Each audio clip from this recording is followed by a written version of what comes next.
మనము ఏ కాలంలో జీవించుచున్నామంటే మనము తీర్పు కాలంలో మనం జీవిస్తూ ఉన్నాము.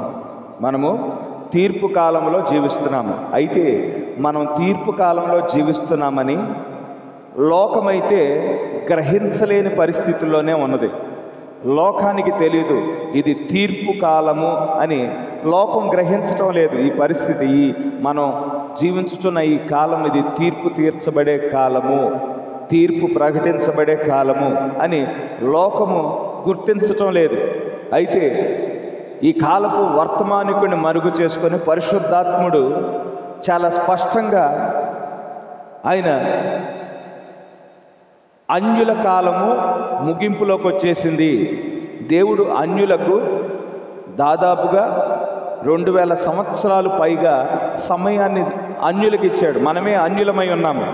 యూదులు తప్పించి మిగిలిన వారంతా అన్యులే అయి ఉన్నారు. అన్యులుగా ఉండిన మనకు 2000 సంవత్సరాలు ఇవ్వబడి ఉన్నది. సంఘకాలం తర్వాత సంఘకాలం, సంఘకాలం తర్వాత సంఘకాలం, సంఘకాలం తర్వాత సంఘకాలం అన్యులకు ఇవ్వబడింది. అలా 7 సంఘకాలాలు ఇవ్వబడ్డాయి. ఆ 7 సంఘకాలాలలో 7 వర్తమానికులు పంపించబడ్డారు. ఒక వర్తమానికుడి తర్వాత ఇంకో వర్తమానికుడు, ఇంకో వర్తమానికుడి తర్వాత ఇంకో వర్తమానికుడు పంపించబడ్డాడు. ఆ వర్తమానికులు వచ్చేటప్పుడు దేవుని యొద్ద నుండి వర్తమానం తీసుకువచ్చారు. ఒక వర్తమానం తర్వాత ఇంకో వర్తమానం, ఇంకో వర్తమానం తర్వాత ఇంకో వర్తమానం. అయితే మనం ఇప్పుడు ఆఖరి సంఘకాలంలో మనం జీవిస్తూ ఉన్నాము. మన కోసం ఆఖరి వర్తమానికుడు పంపించబడ్డాడు. ఆఖరి వర్తమానం పంపించబడింది.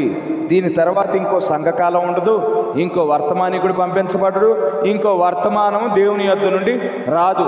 మనం ముగింపు కాలంలో ఉన్నాము. మనం యూదుల యొద్ద నుండి ఏ విధంగా మనం సువార్త పొందుకున్నామో అదే విధంగా సువార్త మన నుండి తిరిగి యూదుల యొద్దకు వెళ్ళిపోయే కాలంలో మనం జీవిస్తూ ఉన్నాము. ఇప్పటికీ మనం ఇంటర్నెట్లో కనుక చూసినట్లయితే అనేక మంది యూదులు సాక్ష్యాలు చెప్తా ఉన్నారు. ఇదిగో మేము ఏ క్రీస్తునైతే మేము తిరస్కరించామో, ఏ క్రీస్తునైతే మేము సిలువ వేశామో ఆ క్రీస్తు నన్ను దర్శించాడు, ఆ క్రీస్తు నేను కలలో మాట్లాడాను, ఆ క్రీస్తు నాతో కలలో మాట్లాడాడు, దర్శనంతో మాట్లాడాడు, నా జీవితంలో ఈ కార్యం చేశాడు, నా జీవితంలో ఆ కార్యం చేశాడని యూదులు సాక్ష్యాలు పెట్టడం మొదలుపెట్టారు. యూట్యూబ్లో వాళ్ళు సాక్ష్యాలు పెట్టడం మొదలుపెట్టారు. ఎంతకాలం ఏ వ్యక్తినైతే మేము తిరస్కరించామో ఆ వ్యక్తే మేము ఎదురు చూస్తున్న క్రీస్తు అయి ఉన్నాడు, ఆ వ్యక్తే మా విమోచకుడై ఉన్నాడు, ఆ వ్యక్తే మా రక్షకుడై ఉన్నాడని వారు క్రమేపీ తెలుసుకోవటం, యూదులు తెలుసుకోవటం ప్రారంభమైంది. వారు తెలుసుకోవటం ప్రారంభమైంది అంటే మన కాలం ముగించబడుతుంది. వారికి ద్వారాలు తెరవబడుతున్నాయి అంటే మనకు ద్వారాలు మూయబడుతున్నాయి. యూదులకి 3.5 సంవత్సరాల పాటు యేసుక్రీస్తు వారు ఉన్నప్పుడు సువార్త ప్రకటించారు. ఆయన యేసుక్రీస్తు వారు సువార్త ప్రకటించేటప్పుడు అన్యులకు సువార్త ప్రకటించబడిందా అంటే ప్రకటించబడలా. అప్పటికి అన్యులకి ద్వారం మూయబడింది. అన్య ప్రాంతాలకు అసలు శిష్యుల్ని వెళ్ళొద్దన్నాడు దేవుడు. ఆయన ఉంటుండగా అన్య ప్రాంతాలకు వెళ్ళి సువార్త ప్రకటించొద్దన్నాడు. ఇది యూదుల సమయం అయి ఉన్నది అని మొదటి 3.5 సంవత్సరాలు యేసుక్రీస్తు వారున్న మరి పరిచర్య చేసిన 3.5 సంవత్సరాలు, 30 సంవత్సరాలు ఆయన పరిచర్య చేయలేదు, కానీ 3.5 సంవత్సరాలు, ఆఖరి 3.5 సంవత్సరాలు మాత్రమే వాక్యాన్ని ప్రకటించడం మొదలుపెట్టారు యేసుక్రీస్తు వారు. ఆయన వాక్యాన్ని ప్రకటిస్తున్నప్పుడు కేవలం యూదులకు మాత్రమే వాక్యం బోధించబడింది, అన్యులకు బోధించబడలా. అన్యులకి ద్వారాలు మూయబడ్డాయి. అయితే ఈ 2000 సంవత్సరాలు మాత్రం యూదులకు ద్వారాలు మూయబడ్డాయి, మనకి ద్వారాలు తెరవబడ్డాయి. అయితే ఇప్పుడు అన్యులకి ఇవ్వబడిన కాలం కూడా అయిపోయింది. ఇప్పుడు మెల్లగా మరలా సువార్త యూదుల వైపు తిరిగే పరిస్థితులు మనం చూస్తూ ఉండినాము. మనం ముగింపు కాలంలో ఉన్నామని, తీర్పు తీర్చబడే కాలంలో మనం ఉన్నామని లోకమంటే ఎటు ఈ సంగతులు చూడలేకపోతూ ఉన్నారు. కనీసం మతపరమైన వారైనా ఈ సంగతులు చూడగలుగుతారా అని గుర్తించినప్పుడు మతపరమైన వారు కూడా అదే పరిస్థితుల్లో ఉన్నారు. సంస్థలలో ఉండిన వారే కానీ, శాఖలలో ఉండిన వారే కానీ, వారు ఏ కాలంలో జీవిస్తూ ఉన్నారు, వారు ఏ ఋతువులో జీవిస్తున్నారు, వారు గుర్తించలేని పరిస్థితుల్లో ఉన్నారు. అందును బట్టే ఈ కాలానికి ఇవ్వబడిన వర్తమానం వారు తిరస్కరిస్తున్నారు. వారు గనక వారు జీవించుచున్న కాలం ఏదో గుర్తించినట్లయితే, వారు జీవించుచున్న ఋతువు ఏదో గుర్తించినట్లయితే ఈ వర్తమానాన్ని అసలు తిరస్కరించే పరిస్థితే ఉండదు. మన దేహం యొక్క విమోచన ఎంత సమీపంగా వచ్చేసిందో,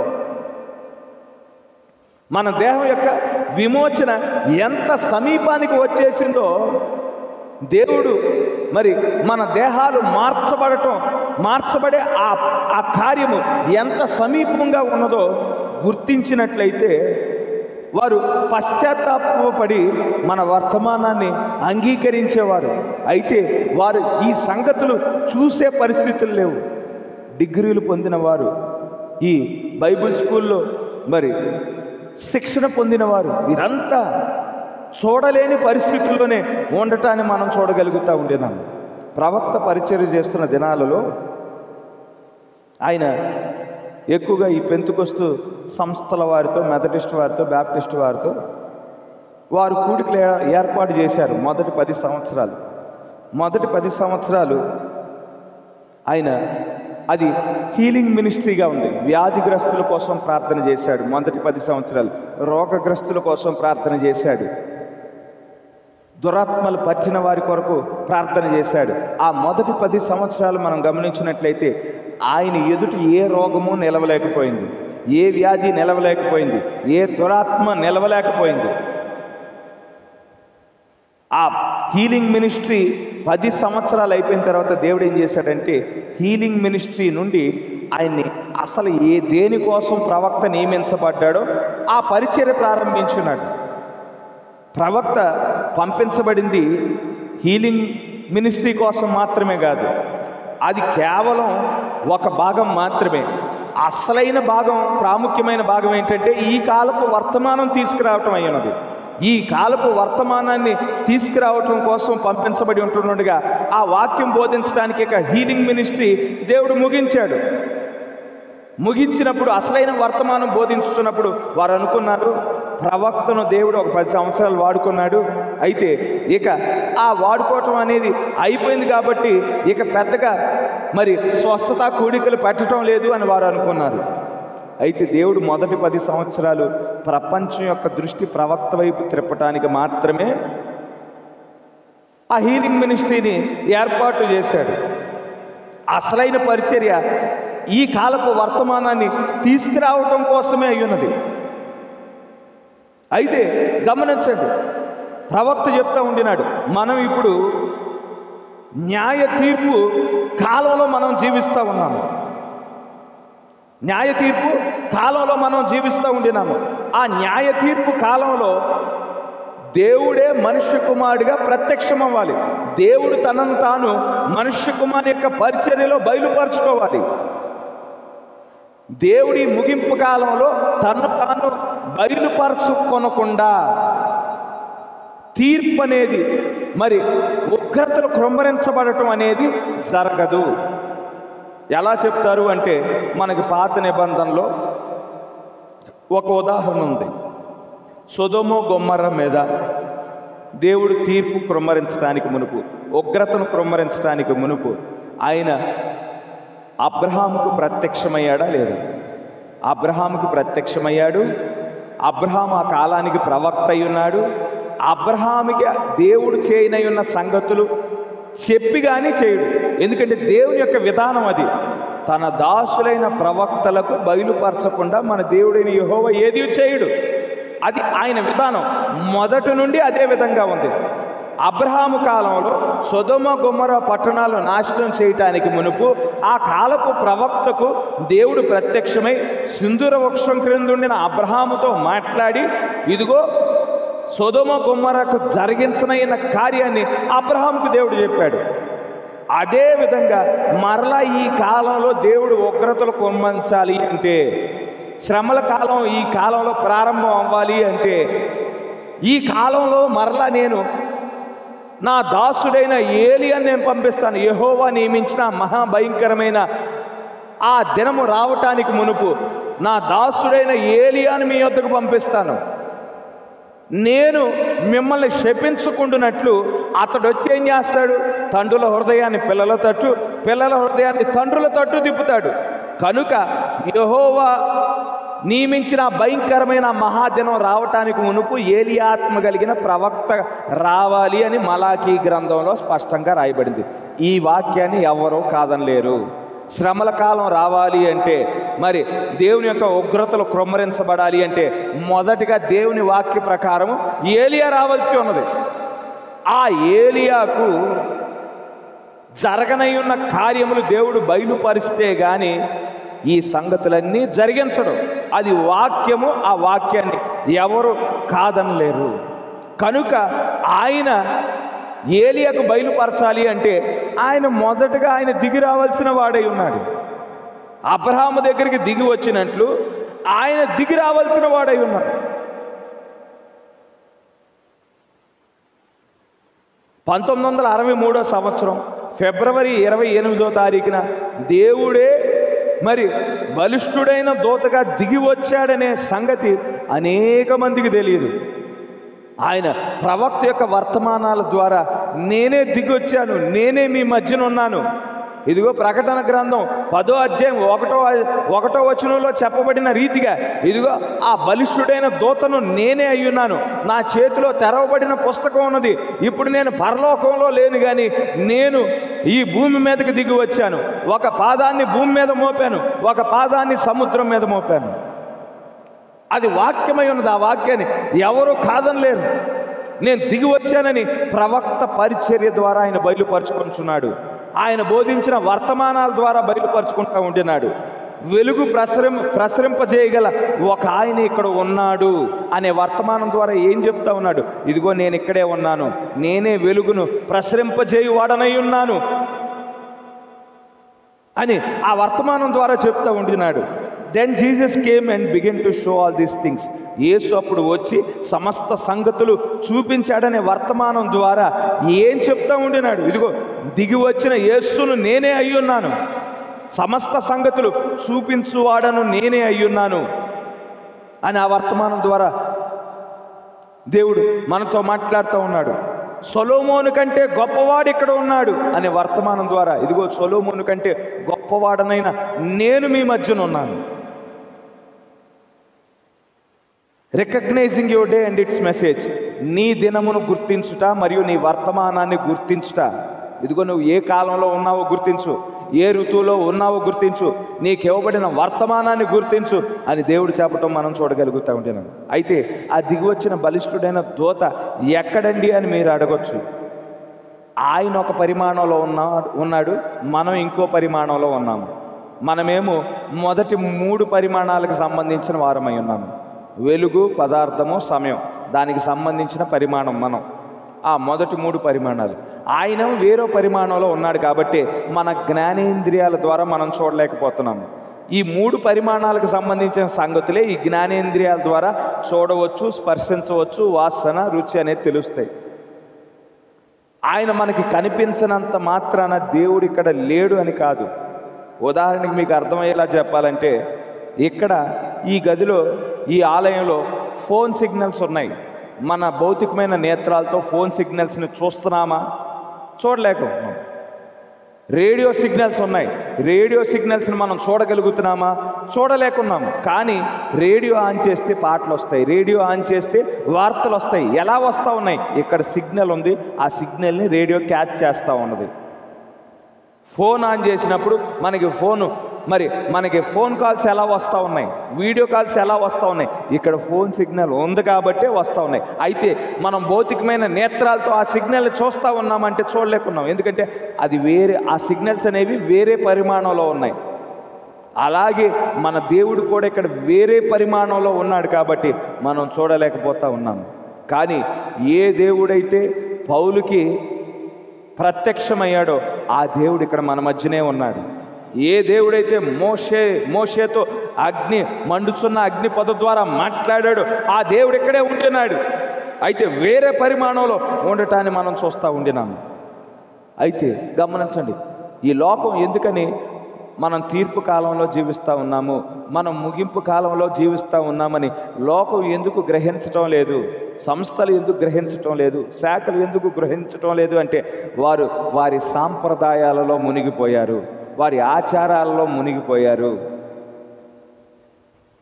వారి యొక్క మూఢత్వంలో వారు మునిగిపోయిన వారిగా ఉండినారు. వారికి వాక్యం ఏ విధంగా బోధించబడుతుంది అంటే, వారు ఏ విధంగా తర్ఫీదు పొందారంటే, ఈ కాలపు బయలుపరచబడిన వాక్యాన్ని వారు తిరస్కరించే విధంగా వారికి వాక్యం బోధించబడతా ఉన్నది. ఏదైనా మా సంస్థ చెప్పే సిద్ధాంతాన్ని మేము నమ్ముతాం, కానీ కొత్త వాక్యాన్ని మేము నమ్మం. దేవుడు ప్రతి కాలంలో ఆయన బయలుపరచబడిన వాక్యాన్ని తీసుకొస్తాడు. లోదర్ కాలంలో నీతీకరణ తీసుకొచ్చాడు, వెస్లీ కాలంలో శుద్ధీకరణ తీసుకొచ్చాడు. ఇప్పుడు పుత్ర స్వీకారంతో కూడిన వాక్యాన్ని దేవుడు తీసుకొస్తూ ఉండినాడు. పుత్ర స్వీకారం అంటే ఏంటి? దేవుని సింహాసనం మీద కూర్చుండబెట్టే వర్తమానం. నీతీకరణ దగ్గర ఆగిపోతే సింహాసనం మీద కూర్చోలేము, శుద్ధీకరణ దగ్గర ఆగిపోతే సింహాసనం మీద కూర్చోలేం, పరిశుద్ధాత్మ దగ్గర ఆగిపోతే సింహాసనం మీద కూర్చోలేం. పుత్ర స్వీకారానికి సంబంధించిన వాక్యాన్ని మనం పొందుకోవలసిన వారమై ఉన్నాము. హల్లెలూయా. అయితే మేము మా సంస్థ నీతీకరణ దగ్గర అయిపోయింది, మేము అక్కడే ఆగిపోతాము అనే మూఢత్వంలో ఉండటాన్ని బట్టి ఈ సంగతులు చూడలేని పరిస్థితుల్లో ఉన్నారు. అయితే గమనించండి, మనం జీవిస్తున్న కాలము ఇది తీర్పు కాలము. లోదర్ కాలంలో ఎటువంటి తీర్పు లేదు, వెస్లీ కాలంలో ఎటువంటి తీర్పు లేదు. కానీ మన కాలంలో ఇప్పుడు తీర్పు తీర్చడానికి దేవుడే స్వయంగా న్యాయమూర్తిగా దిగి వచ్చాడు. వెస్లీ కాలంలో, లోదర్ కాలంలో దేవుడు న్యాయమూర్తిగా దిగి రాలేదు. ఇక్కడ ఆయన న్యాయమూర్తిగా దిగి వచ్చాడు, మేఘాన్ని ధరించుకొని దిగి వచ్చాడు. హల్లెలూయా. మేఘాన్ని ధరించుకొని దిగి రావటం మనం చూడగలుగుతూ ఉండినాం. ఈ కాలంలోనే ఎందుకు రావాలి అంటే గమనించండి, లోదరు ఆయన 5వ వర్తమానికుడు ఉన్నాడు, 5వ దూత అయి ఉన్నాడు. వెస్లీ 6వ దూత అయి ఉన్నాడు. కానీ ఈ కాలపు వర్తమానికుడు విలియం మ్యారియన్ బ్రన్హాం గారేమో 7వ దూత. ప్రకటన 10 ఏం చెప్తా ఉన్నది? ప్రకటన 10:1 బలిష్ఠుడైన దూత ఎప్పుడు దిగి వచ్చాడు? ఈ భూమి మీద 7వ దూత ఉండినప్పుడు. 7వ దూత ఉండినప్పుడు తెరవబడిన పుస్తకంతో బలిష్ఠుడైన దూత ఈ భూమి మీదకి దిగి వచ్చాడు. బలిష్ఠుడైన దూత, మన దేవుడు ఈ భూమి మీదకి దిగి రావాలి అంటే ప్రకటన 10వ అధ్యాయం ప్రకారం 7వ దూత ఈ భూమి మీద ఉండాలి.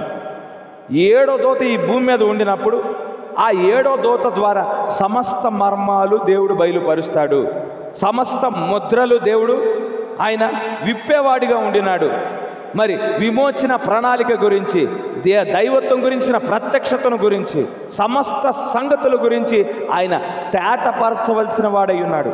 ఎవరి ద్వారా బయలుపరుస్తాడు? 7వ దూత ద్వారా బయలుపరుస్తాడు. ఆ 7వ దూత భూమి మీద ఉండినప్పుడు బలిష్ఠుడైన దూత దిగి రావాల్సిన అవసరత ఉన్నది. ప్రకటన 10 ప్రకారం ఆయన ఇప్పుడు బలిష్ఠుడైన దూతగా ఆయన తీర్పు తీర్చడానికి మేఘము ధరించుకొని వచ్చుట మనం చూడగలుగుతూ ఉండినాము. నేను దిగి వచ్చానని దేవుడు ఆకాశంలో సూచన చూపించాడు. 1963 సంవత్సరం ఫిబ్రవరి 28వ తారీఖున సూచన చూపించాడు. అది దేనికి సూచన అయి ఉన్నది? ఇదిగో ప్రకటన 10:1 నీ కాలంలో నెరవేర్చబడింది అనే సూచన అయి ఉన్నది. కేవలం ఆయన దిగి వచ్చుటకు సూచనగా మాత్రమే లేదు. ఇదిగో నా వధువును నేను సిద్ధపరచుకుంటున్నాను, నా వధువులో నేను ఆ రూపాంతరపు విశ్వాసాన్ని, రూపాంతరపు శక్తిని నేను నింపనై ఉన్నాను. ఇదిగో నా వధువును నేను కొనుపోనై ఉన్నాను. ఈ భూమి మరి నా యొక్క తీర్పు క్రొమ్మరించబడటానికి మరి సిద్ధముగా ఉన్నదనే అనటానికి అది సూచనగా ఉన్నది. ఆ సూచన చూపించడం ద్వారా ఏమి ఎక్స్పెక్ట్ చేయాలో కూడా ఈ వర్తమానం ద్వారా దేవుడు బయలుపరుస్తూ ఉన్నాడు. దేవుడు దిగొచ్చాడు, ఆయన ఏమేం చేస్తాడో మొదటగా మీరు తెలుసుకుంటే అప్పుడు పలానా కార్యం జరగాలి కదా, పలానా కార్యం జరగాలి కదా అని మీరు ఎదురు చూస్తారు. ఆ కార్యాలు కూడా దేవుడే బయలుపరచాలి కదా. అబ్రహాం దగ్గరికి దేవుడు దిగివచ్చాడు. దిగివచ్చి అబ్రహాము దేనికోసం ఎదురు చూడాలో దేవుడే బయలుపరిచాడు. అయ్యా అబ్రహాము, ఇదిగో నీకు 25 సంవత్సరాల క్రితం నేను ఒక వాగ్దానాన్ని ఇచ్చాను. నీకు ఒక కుమారుని ఇస్తానని వాగ్దానం ఇచ్చాను. అదిగో నీ దాసి వలన పుట్టే కుమారుడు కాదు, లేదంటే నువ్వు దత్తత పొందుకుంటే వచ్చే కుమారుడు కాదు, కానీ నీ భార్య అయిన శారా నీకు ఒక కుమారుని కనును, ఆమె గర్భం దాల్చును, నీకు ఒక కుమారుని కనును, ఆ కుమారుడే వాగ్దానం, నీ యొక్క వాగ్దానంలో భాగమై ఉంటాడు అని 25 సంవత్సరాల క్రితం అబ్రహాంకి దేవుడు వాగ్దానం ఇచ్చాడు.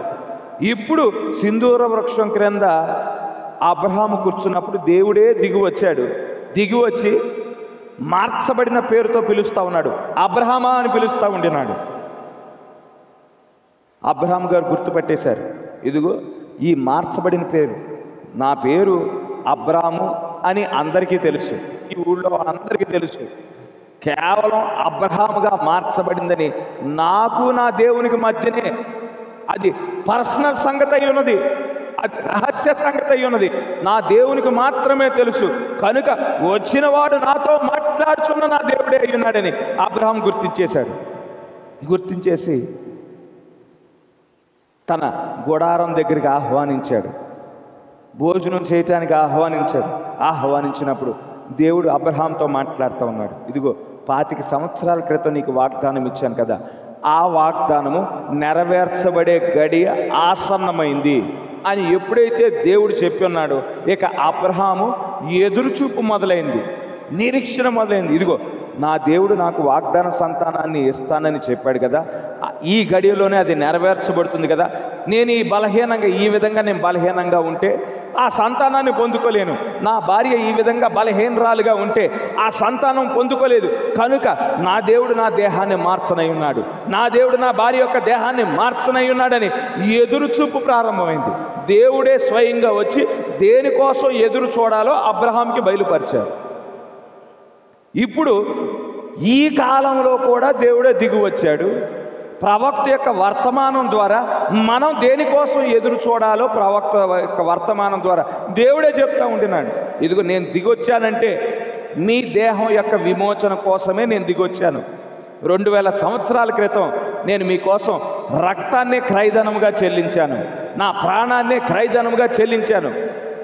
మిమ్మల్ని తీర్పు నుండి తప్పించాను, మిమ్మల్ని మరి పాపం నుండి తప్పించాను, మరి అవిధేయతల నుండి తప్పించాను, అతిక్రమముల నుండి తప్పించాను.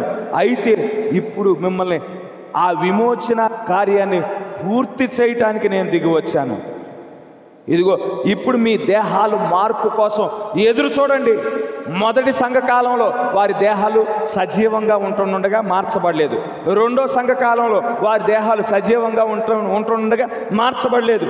3, 4, 5 సంఘకాలాల్లో వారి దేహాలు బ్రతికుంటుండగా వారి దేహాలు మార్చబడలేదు. కానీ ఇప్పుడు మీరు సమాధికి వెళ్ళరు, మీరు మరణాన్ని రుచి చూడరు, మీరు సజీవంగా ఉంటుండగానే మీ దేహాలు మార్చబడతాయి. క్షయమైన ఈ శరీరం మీద అక్షయమైన శరీరాన్ని ధరించుకొని ఉన్నారు. దానికోసం మీరు ఎదురు చూడవలసిన వారై ఉన్నారని దేవుడే స్వయంగా దేనికోసం ఎదురు చూడాలో కూడా ఆయనే చెప్తూ ఉంటున్నాడు. హల్లెలూయా.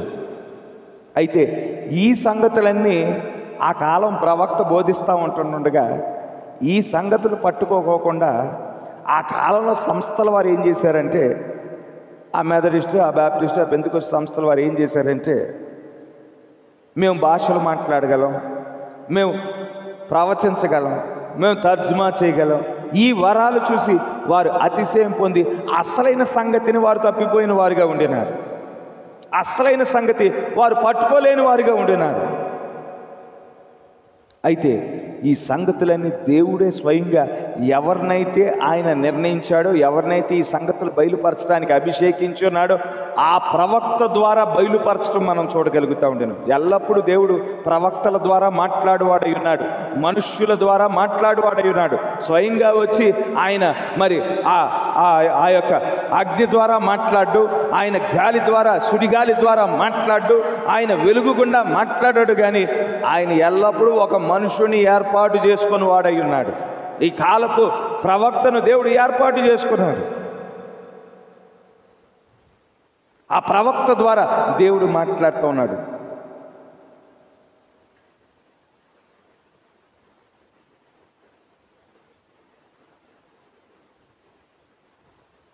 ఈ సంగతులు మనకు చూపించడానికి గాను ఇవి వాక్యానుసారమైనవేనా అని చూపించడానికి దేవుడు బయలుపరిచిన తర్వాత ఈ సంగతులు మనం వాక్యానుసారంగా మనకు చూపించాలి. వాక్యం ద్వారా నిరూపించడానికి మరి ప్రవక్త ఏం చేశాడు? అనేక గంటలు మరి ఆ వాక్యాన్ని ధ్యానించి ఇదిగో ఈ లేఖనంలో ఇది రాయబడింది, ఈ లేఖనంలో ఇది రాయబడింది, ఈ లేఖనంలో ఇది రాయబడింది, ఈ లేఖనం ఈ విధంగా ముందుగానే ప్రవచించబడింది కాబట్టే ఈ కాలంలో దేవుడు దిగివచ్చాడు, ఈ కాలంలో ఆయన న్యాయమూర్తిగా దిగివచ్చాడు, ఆయన తీర్పు తీర్చనై ఉన్నాడు. ఇదిగో ఆయన తీర్పు మరి తీసుకురావటానికి మునుపు ఒక కృపా వర్తమానాన్ని మనకు అనుగ్రహించి ఉన్నాడు అని లేఖనానుసారంగా మనకు చూపించడం మనం చూడగలుగుతూ ఉంటున్నాం. అయితే గమనించండి, ఆ కాలంలో ప్రవక్త చేసిన అద్భుతాలు, సూచక్రియలు, మహత్కార్యాలు ఆ కాలంలో ఎంతోమంది ప్రత్యక్ష సాక్షులుగా ఉన్నారు. మనం ఆ యొక్క మహత్కార్యాలు కానీ, ఆ సూచక్రియలు కానీ, ఆ యొక్క అద్భుతాలు కానీ మనం నేరుగా చూడలేదు. కేవలం మనం పుస్తకాల్లో చదివాము, కేవలం మనం టేపులు విన్నాం. కొన్ని సంగతులు మాత్రం వీడియో తీయబడ్డాయి. వీడియో తీసిన అద్భుతాలు కొన్ని ఉన్నాయి. వాటిని చూసి మనం విశ్వసించాం. అక్కడ ఎదురుగా ప్రత్యక్ష సాక్షులుగా ఉండిన వారు విశ్వసించలేదు. చూడని వారు మనం విశ్వసించగలిగిన వారమై ఉన్నాము. చూడకుండా మనం విశ్వసించిన ఎడల చూచి దాన్ని తిరస్కరించిన వారి యొక్క పరిస్థితి ఏ విధంగా ఉంటుందో ఒకసారి ఆలోచించండి. ఏ విధంగా వారు తీర్పు తీర్చబడతారో ఒక్కసారి ఆలోచించండి. యేసుక్రీస్తు వారు శరీరధారిగా వచ్చినప్పుడు ఇశ్రాయేలీయులు యేసుక్రీస్తు వారిని తిరస్కరించారు, ఆయన వర్తమానాన్ని తిరస్కరించారు. వారి మీదకి ఏ విధంగా తీర్పు వచ్చిందో ఒకసారి గమనించండి. యేసుక్రీస్తు వారికి సిలువ వేయబడిన 37 సంవత్సరాల తర్వాత టైటస్ చక్రవర్తి వచ్చాడు ఇజ్రాయెల్ దేశంలోనికి. టైటస్ అనే ఒక రోమన్ చక్రవర్తి వచ్చాడు, ఒక మారణ కాండ ప్రారంభించేశాడు. యేసుక్రీస్తుని తిరస్కరించినందుకు, ఆయన వర్తమానాన్ని తిరస్కరించినందుకు యూదుల మీదకి దేవుడు ఉగ్రత కృమ్మరించాడు. ఏ విధంగా వచ్చింది ఆ ఉగ్రత? టైటస్ అనే ఒక రోమన్ చక్రవర్తి రూపంలో వచ్చింది. ఆయన వచ్చినప్పుడు వేలాది మంది యూదులను హతమార్చాడు. ఆ యెరూషలేం పట్టణం అంతా మరి రక్తం పారింది. ఆ యెరూషలేం పట్టణంలో ఉన్న దేవాలయాన్ని ఆ టైటస్ చక్రవర్తి నాశనం చేశాడు. కొంతమంది బయట దేశాలకు పారిపోయారు, కొంతమంది అమెరికా దేశానికి, కొంతమంది యూరోప్ దేశాలకు, కొంతమంది మరి ఆఫ్రికా దేశాలకి, కొంతమంది భారతదేశానికి వచ్చేసారు. అనేక మంది, వేలాది మంది అక్కడ చంపబడ్డారు. ఆ కాలంలో వర్తమానాన్ని, యేసుక్రీస్తు వారు తెచ్చిన వర్తమానాన్ని తిరస్కరించినప్పుడు దేవుడు ఉగ్రతను కుమ్మరించాడు. నోవహు కాలంలో వర్తమానం తీసుకురాబడినప్పుడు మరి నోహు కాలంలో వర్తమానం తిరస్కరించడాన్ని బట్టి మరి ప్రజలంతా నశించారు. నోహు యొక్క కుటుంబం తప్ప మిగిలిన వారంతా నశించినట్లు మనం చూడగలుగుతూ ఉండినాము. మనం ఎప్పుడు ఒక సంగతిని గుర్తించాలి. ప్రవక్త ఎప్పుడైతే రంగం మీదకి వస్తూ ఉన్నాడో ప్రవక్త తర్వాత ఒక తీర్పు అనేది వస్తుందనే విషయాన్ని మనం గుర్తించాలి. ప్రవక్త తర్వాత ఒక తీర్పు. అక్కడ ప్రవక్త ఉన్నాడంటే ఒక తీర్పు అక్కడ ఉన్నది. ప్రవక్త ఉన్నాడంటే, నోవహు ఉన్నాడంటే నోహు కాలంలో ఒక తీర్పు ఉంది. అబ్రహాం ఉన్నాడంటే అబ్రహాం కాలంలో ఒక తీర్పు ఉన్నది. మోషే ఉన్నాడంటే మోషే కాలంలో ఒక తీర్పు ఉంది. ఈ కాలంలో మరి ఏలియా ఆత్మ కలిగిన ప్రవక్త ఉన్నాడంటే ఈ కాలంలో కూడా ఒక తీర్పు ఉన్నది. అయితే దేవుడు ఏం చేస్తూ ఉన్నాడు? ప్రవక్తల ద్వారా ప్రవక్తల ద్వారా ఆ తీర్పు నుండి తప్పించుకోవటానికి ఒక మార్గాన్ని తెలియజేస్తూ ఉన్నాడు. హల్లెలూయా. నోహు ద్వారా ఒక మార్గాన్ని తెలియజేశాడు. అయ్యా, జల ప్రళయం రానయ్యున్నది, మీరు తప్పించుకోవటానికి ఒకే ఒక మార్గము, నేను నిర్మించే ఓడయ్యున్నది. ఆ ఓడలోనికి ప్రవేశిస్తే తప్ప మీరు రక్షించబడలేరు. మీరు కనుక ఆ ఓడలో ప్రవేశించకపోతే నశిస్తారు. అక్కడ తీర్పు ఉంది, ప్రవక్త ఉన్నాడు, తీర్పు ఉంది.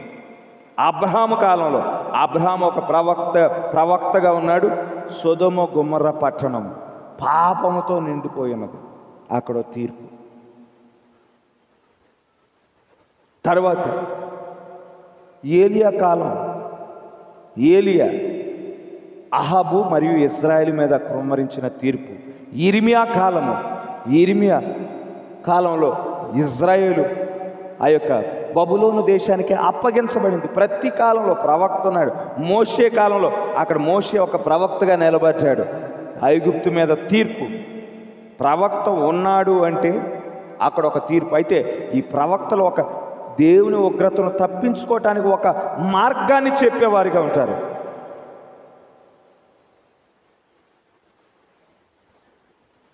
దేవుడు కేవలం ప్రవక్తలనే ఉపయోగించుకుంటాడు ఆ కార్యం బయలుపరచడానికి.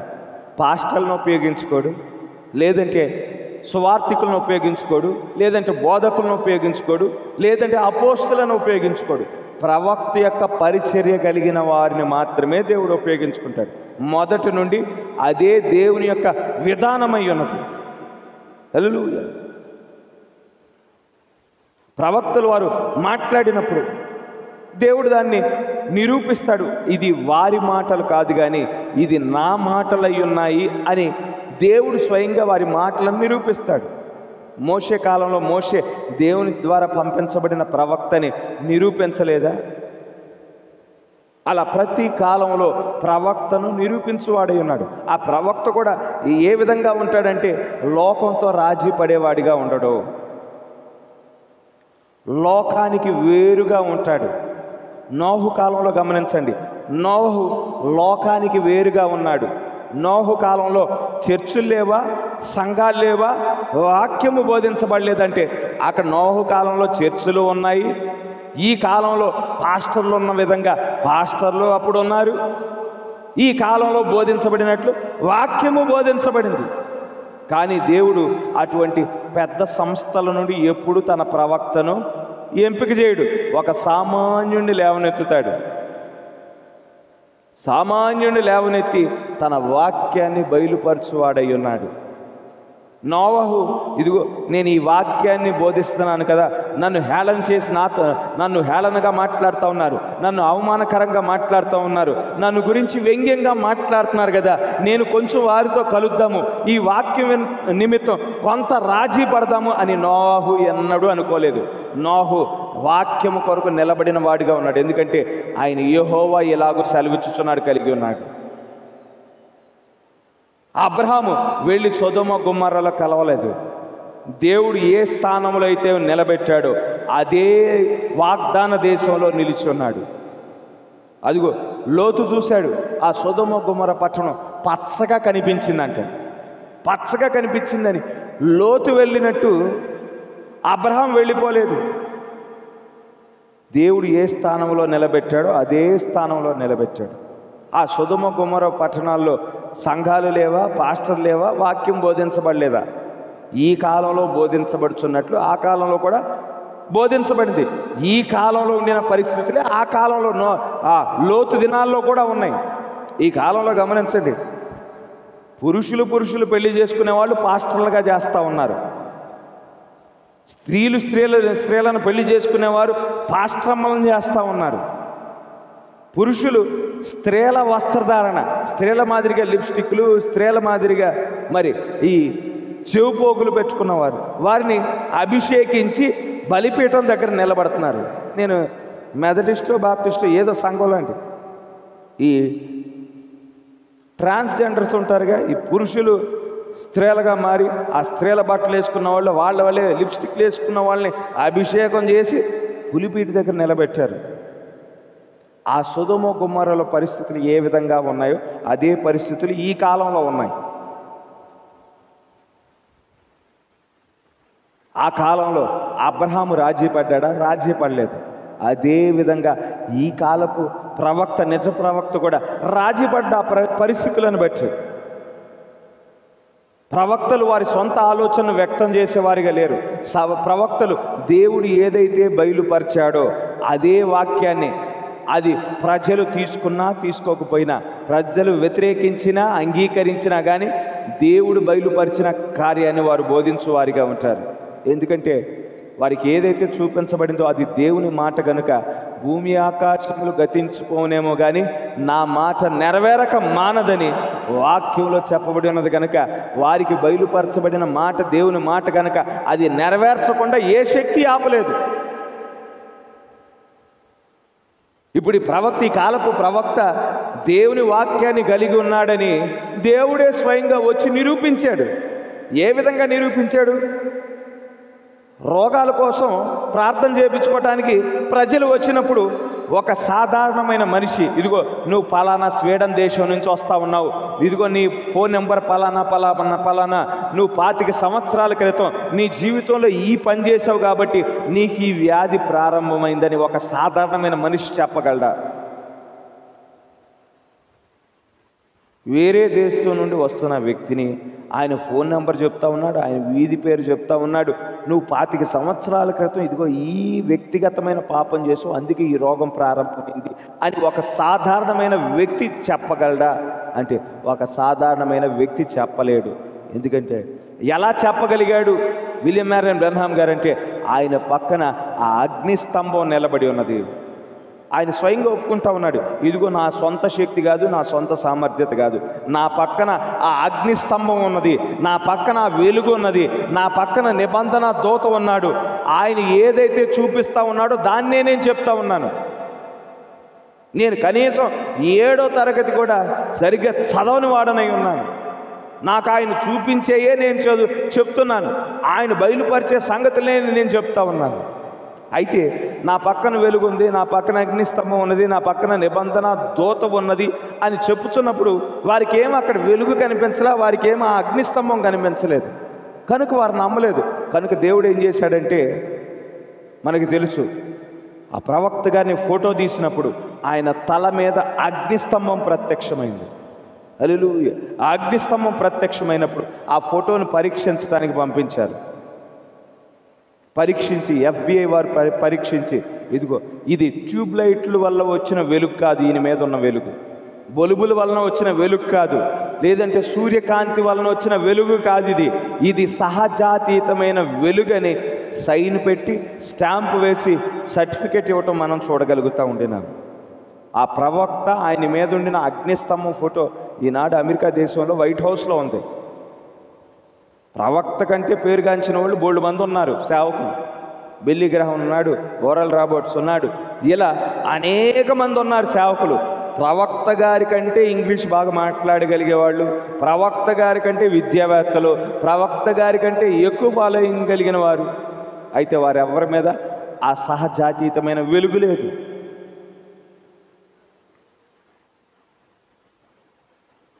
ఇలా అగ్నిస్తంభముగా దిగి రావటం దేవుడు, ఇది వాక్యానుసారమేనా అని ప్రవక్త మళ్ళా చూపిస్తూ ఉన్నాడు. పౌలు దగ్గరికి అగ్నిస్తంభం దిగి రాలేదా?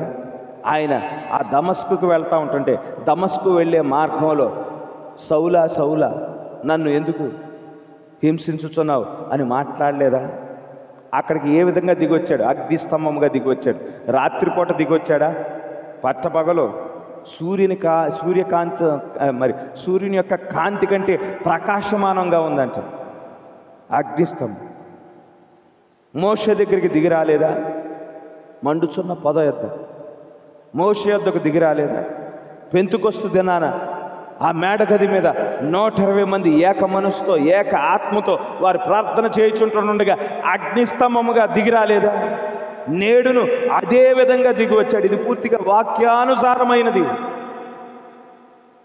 మన దేవుడు నిన్న ఏ విధంగా ఉన్నాడో నేడును అదే విధంగా ఉంటాడు.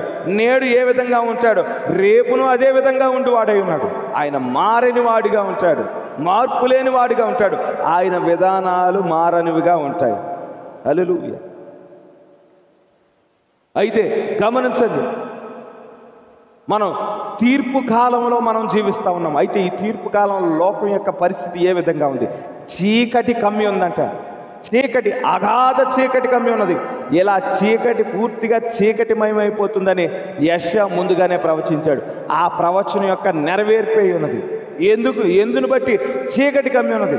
ఎందుకంటే క్రీస్తు విరోధి ఆత్మ ఏం చేసింది? సంఘాలను సంస్థలుగా మార్చేసింది.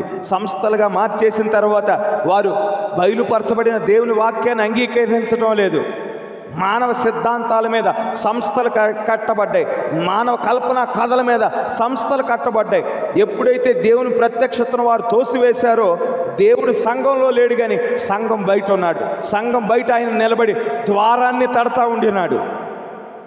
పూర్తిగా దేవుడు ఈ ముగింపు కాలంలో బయటికి త్రోసివేయబడ్డాడు. అయితే దేవుడు బయట ఉంటే లోపల ఎవరు ఆరాధించబడతా ఉన్నారు? క్రీస్తును వారు ఆరాధిస్తున్నారు అని వారు అనుకుంటున్నారు, కానీ నిజానికి క్రీస్తు విరోధి ఆత్మనే వారు ఆరాధిస్తూ ఉన్నారు. ఈ సంస్థలన్నిటినీ ఎక్కడికి నడిపిస్తూ ఉన్నది? క్రీస్తు విరోధి ఆత్మ WCC క్రిందకి నడిపిస్తూ ఉన్నది. వరల్డ్ క్రిస్టియన్ కౌన్సిల్ ఈ సంస్థలన్నింటినీ ఒకే తాటి మీదకి తీసుకువస్తూ ఉన్నది. ఈ సంస్థలన్నీ ఒకే తాటి మీదకి ఎవరి క్రిందకి వెళ్తూ ఉన్నారు? రోమన్ క్యాథలిక్ సంస్థ క్రిందకి వెళ్తూ ఉన్నారు. ఆ రోమన్ క్యాథలిక్ సంస్థలో ఇదిగో ఆ పోపుని మా క్రీస్తు యొక్క ప్రతినిధి అని చెప్తా ఉన్నారు. క్రీస్తు ఏ విధంగా పాపాలను క్షమించువాడిగా ఉన్నాడో ఈయనకు కూడా క్షమించగలిగే అధికారం ఇవ్వబడింది అని వారు విశ్వసిస్తూ ఉన్నారు. ఆ సంస్థ కిందకి ఈ సంస్థలన్నీ వెళ్తూ ఉన్నాయి. ఇదిగో మా కోసం మరియమాత కూడా ప్రార్థన చేయగలరు. ఇదిగో మా కోసము చనిపోయిన అపోస్తులు కూడా ప్రార్థన చేయగలరని వారికి కొబ్బరికాయలు కొడతారు. మరియమాతకు కొబ్బరికాయలు కొడతారు. మరియమాతను ఊరేగిస్తూ ఉన్నారు. ఇదంతా విగ్రహారాధన. అక్కడ ఆరాధన ఎవరికి జరుగుతూ ఉన్నది? క్రీస్తు విరోధి ఆత్మకు. క్రమేపీ క్రీస్తు విరోధి ఆత్మ మృగంగా మారనై ఉన్నది. ఈ సంస్థలలో భాగమైన వారంతా మృగం యొక్క ముద్రను కలిగి ఉంటున్నై ఉన్నారు. మృగానికి నమస్కారం చేయనై ఉన్నారు. మృగానికి సాగిలపడనై ఉన్నారు. అటువంటి చీకటి కమ్మి ఉండిన సమయాల్లో దేవుడు ఒక చిన్న వెలుగును ఉదయింపజేశాడు. హల్లెలూయా. ఈ కాలపు వర్తమానికుని పంపించాడు. వర్తమానాన్ని పంపించడం ద్వారా ఒక వెలుగును ఉదయింపజేయటం మనం చూడగలుగుతూ ఉండినాం. అదే సంగతి మనకి the coming of the great light అనే వర్తమానంలో ప్రవక్త బోధిస్తూ ఉన్నాడు. ఒక గొప్ప వెలుగు వచ్చుట. ఈనాడు మనం ఒక గొప్ప వెలుగును కలిగి ఉండినాం. ఆ వెలుగును బట్టి మనం అక్షయమైన శరీరాల కోసం ఎదురు చూస్తూ ఉన్నాం. అపోస్తలుడైన పౌలు మొదటి కాలంలోనే ఈ అక్షయమైన శరీరాలకు సంబంధించి ప్రత్యక్షత పొందుకున్నాడు. ఆ మొదటి సంఘకాలంలోనే థియోఫనీల గురించి వారికి బోధించబడింది. థియోఫనీల కోసము వారు ఎదురు చూశారు. మన ప్రవక్త ఏ విధంగా మరి 6వ పరిమాణానికి కొనుపోబడ్డాడో అపోస్తలుడైన పౌలు కూడా 6వ పరిమాణానికి కొనుపోబడ్డాడు. పౌలు కూడా అక్కడ 6వ పరిమాణంలో ఉండిన పరిశుద్ధులను చూశాడు. అబ్రహాం గారిని చూసుంటాడు, మోషే గారిని చూసుంటాడు, ఏలియా గారిని చూసుంటాడు, ఇర్మియా గారిని చూసుంటుంటాడు. వాళ్ళందరూ మరి ఆ థియోఫనీలో కనపడటం అపోస్తలుడైన పౌలు చూసుంటాడు. చూసి ఆ థియోఫనీ కోసము అపోస్తలుడైన పౌలు ఆదిమ సంఘం కూడా ఎదురు చూశారు. అయితే వారు సజీవముగా ఉంటుండగా క్షయమైన ఈ శరీరాల మీద అక్షయతను ధరించుకునే వాగ్దానం ఆ కాలానికి లేదు. కానీ మనం జీవించుతున్న కాలానికి ఆ వాగ్దానం ఉన్నది. హల్లెలూయా. వారు చూచి వారు మరణించారు, సమాధిలో పాత పెట్టబడ్డారు. వారి ఆత్మలు అక్షయమైన శరీరాన్ని ధరించాయి. కానీ మనమైతే సజీవంగా ఉంటుండగా ఈ శరీరాల మీద, బలహీనమైన ఈ శరీరాల మీద అక్షయమైన శరీరాన్ని మనం ధరించుకొని ఉన్నాం. ఈ దేహము మహిమ దేహంగా మార్చబడనై ఉన్నది. యేసుక్రీస్తు వారు నేనైతే మరణించి పునరుద్ధానం చెందాను, కానీ నా వధువు మరణించటానికి కూడా నేను అవకాశం ఇవ్వటం లేదు. హల్లెలూయా. నీవు సజీవంగా ఉంటుండగానే నీ దేహం మార్చబడుతుంది. సజీవంగానే నీవు గొర్రెపిల్ల వివాహ మహోత్సవంలోనికి ప్రవేశిస్తావు. హల్లెలూయా అని ఈ కాలానికి ప్రత్యేకమైన వాగ్దానం ఇవ్వటం మనం చూడగలుగుతూ ఉండినాం. అయితే దానికోసం నిర్ణయించబడిన వారందరినీ పరిశుద్ధాత్మ ఏం చేస్తూ ఉన్నది? ఒక్కొక్కరిని పట్టుకొని ఆకర్షిస్తూ ఉన్నది.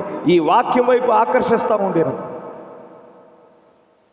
ఎవరైతే నిర్ణయించబడ్డారో ఈ వాక్యం విన్నప్పుడు, ఇదిగో ఇది నాకు సంబంధించిన వాక్యమై ఉన్నది.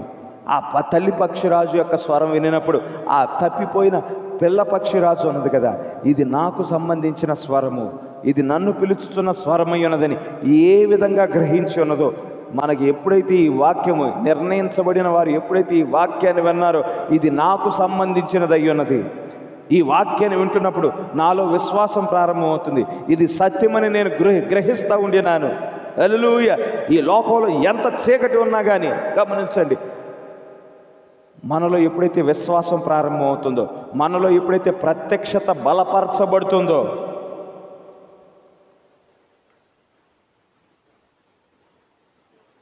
ఎంత చీకటి ఉన్నా కానీ, ఈ లోకంలో ఎంత చీకటి ఉన్నా కానీ, నీలో విశ్వాసం ఉన్నప్పుడు, నీలో ప్రత్యక్షత బలపరచబడుచున్నప్పుడు నీవు కదల్చబడవనే విషయాన్ని మనం గుర్తించవలసిన వారమై ఉన్నాం.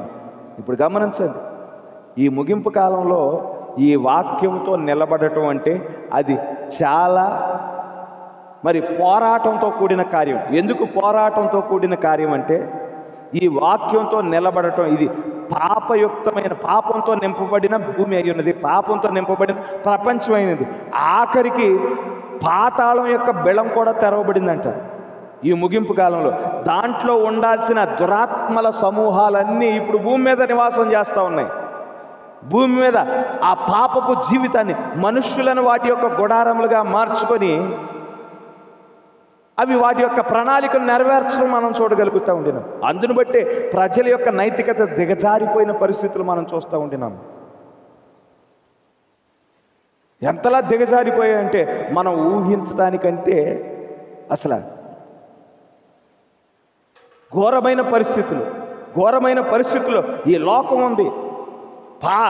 దురాత్మల సమూహంతో ఈ భూమి అంతా నిండిపోయింది. అటువంటి పరిస్థితుల్లో, చీకటి కమ్యున్న పరిస్థితుల్లో వాక్యానుసారంగా జీవించడం అది ఒక పోరాటంగానే ఉంది.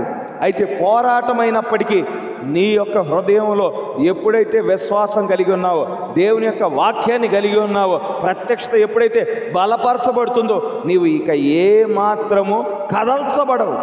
హల్లెలూయా. దేవుడు ప్రతి కాలంలో వర్తమానాన్ని తీసుకొస్తాడు. నోహు కాలంలో ఒక వర్తమానం, మోషే కాలంలో ఒక వర్తమానం, ఏలియా కాలంలో ఒక వర్తమానం, ఎలీషా కాలంలో ఒక వర్తమానం, ఇలా ప్రతి తరంలో ఒక వర్తమానాన్ని దేవుడు తీసుకొస్తూ ఉంటున్నాడు. వర్తమానం తీసుకువచ్చినప్పుడు ఆ వర్తమానాన్ని స్వీకరించే ఒక గుంపు కూడా అక్కడ ఉంటారు. హల్లెలూయా.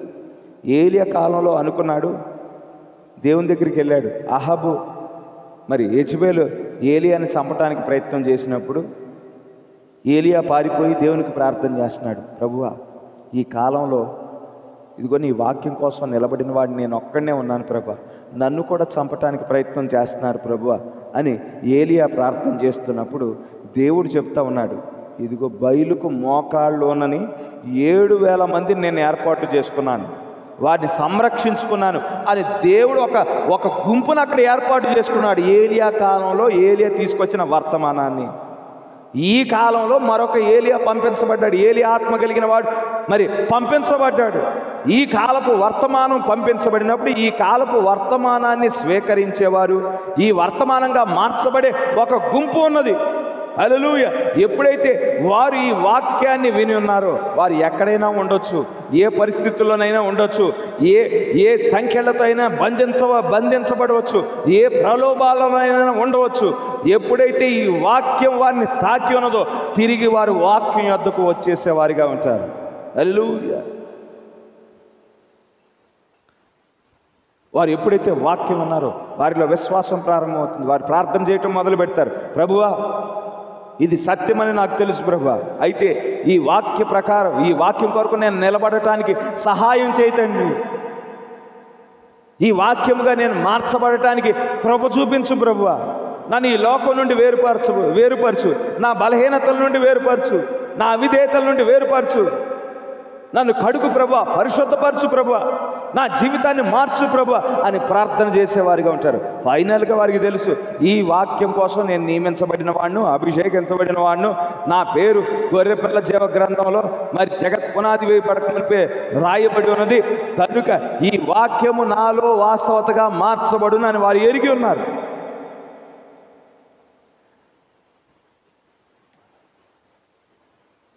అటువంటి వ్యక్తి దగ్గరికి వాడి చుట్టూ ఆమె చుట్టూ 20 కోట్ల దురాత్మల సమూహాలు వచ్చినా కానీ ఆ వ్యక్తిని కదల్చలేవు. నువ్వు గొప్ప పండితుని పంపించు, గొప్ప విద్యావేత్తను పంపించు, లేదంటే మరి మాటల చాతుర్యం కలిగిన వాడిని పంపించవచ్చు. ఎన్ని మాటలు చెప్పినా కానీ నా హృదయంలో నేను కలిగి ఉన్నది యెహోవా ఇలాగూ సెలవిచ్చుచున్నాడు. నేను ఈ వాక్యం విన్నది నా థియోఫనీ వద్ద నుండి నేను విన్నాను. నన్ను ఈ వాక్యంలో నడిపించింది ఒక మనుష్యుడి బోధ కాదు, ఒక మానవుడి బోధ కాదు, కానీ దేవుడే నన్ను ఈ వాక్యంలోనికి నడిపించాడు. హల్లెలూయా. ఈ వాక్యం కోసం నేను నియమించబడిన వాడనై ఉన్నాను. ఈ వాక్యం నాలో నెరవేర్చబడటానికి ఏ వాక్య భాగం నాలో నెరవేర్చబడుతుందో నేను చూశాను, నేను గుర్తించాను. హల్లెలూయా అని వారి హృదయము మరి త్వరపెట్టబడుతుందనే విషయాన్ని మనం గుర్తించవలసిన వారు. మేము ప్రతి దేవుని కుమారుడు, ప్రతి దేవుని కుమార్తె వారు మరి స్వేచ్ఛగా వారు జన్మించిన వారై ఉన్నారు. వారు బానిసత్వంలో ఉండటానికి కాదు, వారు గందరగోళంలో ఉండటానికి కాదు, వారు పాపంలో జీవించడానికి వారు నియమించబడలేదు, వారు చీకటిలో జీవించడానికి నియమించబడలేదు. కానీ లోయలోని పద్మం ఏ విధంగా మరి అది ఆ యొక్క మట్టిలో ఆ యొక్క మురికిలో ఉండటానికి నియమించబడలేదు, కానీ క్రమేపీ అది పైకి వచ్చేదిగా ఉన్నది. ఏదో దానిని పైకి నడతా ఉన్నది. ఇదిగో ఈ బురదలో కాదు నువ్వు ఉండాల్సింది, ఈ బురదకు పైగా నీవు జీవించవలసిన దానివై ఉన్నావు అని ఏ విధంగా దాన్ని పైకి నెడుతూ ఉండి ఉన్నదో ఇక్కడ విశ్వాసి కూడా అంతే. ఈ వాక్యం కొరకు నియమించబడిన వాడు కూడా అంతే. పాపంలో ఉండినవాడు పాపంలోనే ఉండటానికి కాదు, కానీ ఆ పాపంలో నుండి బయటికి రావటానికి ఏదో బయటికి నెడతా ఉండినది. ఒకనాడు మన జీవితాలు కూడా అదే విధంగా ఉన్నాయి. అయితే ఈ లోక పరిస్థితుల నుండి మనం పైకి వచ్చిన వారమై ఉన్నాము, ఈ సాంప్రదాయాల నుండి పైకి వచ్చిన వారమై ఉన్నాం, ఆచారం నుండి పైకి వచ్చిన వారమై ఉన్నాం, మన బలహీనతల నుండి పైకి వచ్చిన వారమై ఉన్నాం, లోకానుసారమైన మన స్వభావం నుండి మనం పైకి వచ్చిన వారమై ఉన్నాము. హల్లెలూయా. జయ జీవితాన్ని మనం కలిగి ఉండటానికి దేవుడు కృప చూపించి ఉన్నాడు. హల్లెలూయా. గమనించండి, ఇక్కడ దేవుడు ఒక వాగ్దానం ఇచ్చినప్పుడు లోకం ఏమి అనుకున్నా కానీ ఒక విశ్వాసం పట్టించుకోండి. ఉదాహరణకి దేవుడు ఎక్కడైతే 2-3 నా నామం పేరట కూడి ఉంటారో అక్కడ నేను మీ మధ్యన ఉంటానని వాగ్దానం ఇచ్చాడు. వాగ్దానం ఇచ్చినప్పుడు ఇదిగో ఇక్కడ మన మధ్యన అగ్నిస్తంభం ఉన్నది, మన మధ్యన మేఘస్తంభం ఉన్నది అని నేను చెప్పాను అనుకోండి. నేను వాక్యాన్ని ఎత్తిపట్టి ఆ వాక్యాన్ని చెప్పాను అనుకోండి. జ్ఞానులు వచ్చి దాన్ని అంగీకరించకపోయినా, గొప్పవారు వచ్చి అంగీకరించకపోయినా, లేదంటే శాస్త్రవేత్తలు వచ్చి దాన్ని అంగీకరించకపోయినా, అది దేవుని వాక్యము గనక ఒక విశ్వాసి దానిని విశ్వసించును, దాన్ని అంగీకరించును. వాళ్ళు ఏమనుకుంటున్నారు, వీళ్ళు ఏమనుకుంటున్నారు, వాళ్ళు ఏమనుకుంటున్నారు అనే దానిని బట్టి కాదు, కానీ ఇది నా దేవుడిచ్చిన వాగ్దానం అయి ఉన్నది. ఈ వాగ్దానం నెరవేర్చువాడు దేవుడై ఉన్నాడు. ఆయన మాట తప్పని వాడై ఉన్నాడు. ఆయన యథార్థవంతుడై ఉన్నాడు. ఆయన నీతిమంతుడై ఉన్నాడు. వాగ్దానములు ఇచ్చి ఆయన నెరవేర్చువాడై ఉన్నాడు. కనుక నువ్వు వారు ఏమనుకున్నా కానీ అది సత్యమని ఒక విశ్వాసి గ్రహించును. అదేవిధంగా ఈ వర్తమానాన్ని బట్టి వధువు లోకం ఏమనుకున్నా, లోకం సంస్థలు గమనించండి, ఎన్నో వేల సంస్థలు ఉన్నాయి, వారంతా ఈ వాక్యాన్ని తిరస్కరించారు. వాళ్ళు ఏమనుకున్నా అనుకోకపోయినా ఇది సత్యమైనది, ఇది నిరూపించబడింది. ఈ వాక్యాన్ని చేర్చుకున్నప్పుడు వధువు క్రీస్తు ఏ జీవితాన్ని అయితే కలిగి ఉన్నాడో అదే జీవితము వధువు కలిగి ఉంటుంది. ఆయన ఏ విశ్వాసం కనుపరిచాడో అదే విశ్వాసం ఈమె కనుపరుస్తుంది. ఆమె ఏ సద్గుణం అయితే కనుపరిచాడో ఈమె కూడా అదే సద్గుణం. ఆయన ఏ జ్ఞానం అయితే కనుపరిచాడో ఈమె అదే జ్ఞానం. ఆయన ఏ భక్తి అయితే కనుపరిచాడో ఈమె అదే భక్తి. ఆయన ఏ సహోదర ప్రేమ అయితే కనుపరిచాడో ఈమె కూడా అదే సహోదర ప్రేమ, అదే గుణ లక్షణాలు, అదే జీవితము ఈమె చూపించునై ఉన్నది. ఆ విధంగా వాక్యముతో నడిచి హానోకు కొనుపోబడినట్లు వధువు కూడా ఒక దినమున మరి ఈ లోకాన్ని విడిచి కొనుక్కోబడిన విషయాన్ని మనం గుర్తించవలసిన వారమై ఉన్నాం. మనం 2025లో ఉన్నాం. ఇంకా సందేహించే వారు ఉన్నారు. ఇదిగో తీర్పు వస్తుందా, వాక్యంలో చెప్పబడినట్లు తీర్పు ఉన్నదా, దేవుని ఉగ్రత క్రొమ్మరించబడుతుందా అని సందేహించేవారు ఉన్నారు. శిష్యులు ఒక చిన్న ప్రశ్న వేశారు యేసుక్రీస్తు అని, ప్రభువా యుగ సమాప్తి ఏ విధంగా ఉంటుంది, నీ రాకడకు సూచనలు ఏంటి అని అడిగినప్పుడు దేవుడు కొన్ని సూచనలు చెప్పాడు. అయ్యా యుగ సమాప్తిలో నా రాకడకు సూచనగా ప్రపంచం ఏ విధంగా ఉంటుందంటే ప్రేమలు చల్లారిపోతాయి. ఈనాడు ప్రేమలు చల్లారిపోయాయి లేవా? మనందరికీ తెలుసు. ఆస్తుల కోసం అన్నదమ్ములు చంపుకోవటం, ఆస్తుల కోసం తల్లిదండ్రులు చంపటం, కోపతాపాల మీద చంపేసుకోవటం, భార్యలను భర్తలు చంపటం, భర్తల్ని భార్యలు చంపటం, భర్తలను కూడా భార్యలు చంపటం ఈ మధ్యన కామన్ అయిపోయింది. ఇది వరకు రోజుల్లో మరి కట్నాల కోసం దేనికోసం మరి భర్తలు భార్యలను చంపేవాళ్ళు.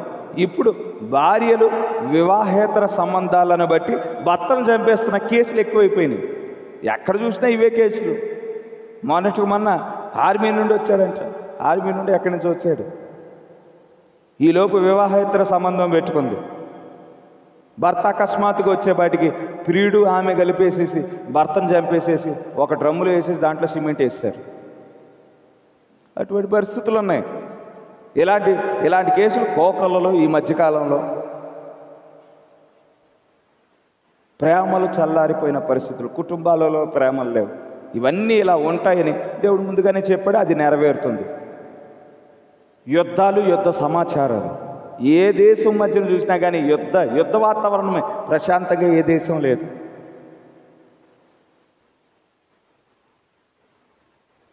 భూకంపాలు. మొన్ననే 2 రోజుల క్రితం థాయిలాండ్లో భూకంపం, విపరీతమైన భూకంపం. 200 మంది దాకా చనిపోయారు.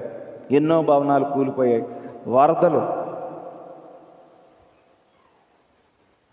కరువులు, అబద్ధ ప్రవక్తలు ఇక కోకలలో. ఇక్కడ మన దేశంలో కొంత తక్కువ, కానీ మన దేశం అంటే ఆ పంజాబ్లో ఎవరో ఉన్నాడు ఒక ఆయన ప్రవక్త అని చెప్పుకునేవాడు. తీరా చూస్తే 2 రోజుల క్రితం ఒక 10 రోజుల క్రితం ఒక వీడియో చూస్తున్నాను. ఆ ప్రవక్తగా ఉండిన ఆయన మరి విశ్వాసం కొట్టే వీడియో బయటకు వచ్చింది. ప్రవక్త ఏం కొట్టడు.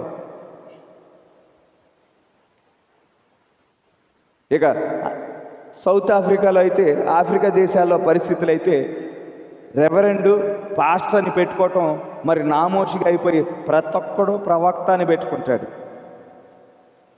ప్రవక్త మరి అద్భుతాలు చేయాలి కదా, అద్భుతాలు మరి పరిస్థితి ఏంటి అని అడగొచ్చు. ప్రతి వారం ఒక చిన్న డ్రామాలా ఉంటుంది చర్చిలోకి వచ్చేవాటికి. పలానా స్వస్థత. తీరా కొంచెం ఎంక్వైరీ చేస్తే వాళ్ళంతా ముందుగానే తర్ఫీదు పొందుకొని ఆ విధంగా యాక్ట్ చేయటానికి నియమించబడిన వాళ్ళని బయటకు వస్తూ ఉంటుంది. కనుక అబద్ధ ప్రవక్తలు లేచారు. నేనే క్రీస్తునని వారు లేచారు. మరి ప్రేమలు చల్లారిపోయినాయి. యుద్ధ వాతావరణాలు, వరదలు, భూకంపాలు. ఆఖరి సూచన, అంజూరపు చెట్టు తిరిగి చిగురిస్తుంది. అంటే ఇజ్రాయెల్ దేశం మరలా తిరిగి దేశముగా మార్చబడుతుంది. అది కూడా నెరవేర్చబడింది. యేసుక్రీస్తు వారు యుగ సమాప్తికి చెప్పిన సూచనలన్నీ అన్నీ నెరవేరాయి. ఒక్కటి కూడా మిగలలేదండి. అన్నీ నెరవేరాయి. ఇవన్నీ నెరవేరినప్పుడు దేవుడు తన వధువును మరి తన ఉగ్రతను క్రొమ్మరించడానికి మునుపు తన వధువును కొనిపోయి ఉగ్రతను క్రొమ్మరించు వాడిగా ఉన్నాడు. ఇక దాంట్లో సందేహం అనేదే లేదు.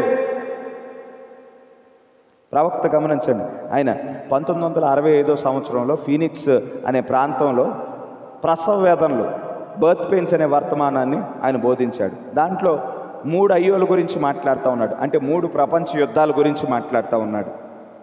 3 ప్రపంచ యుద్ధాలు 7 బూరలతో సంబంధం కలిగి ఉన్నాయి.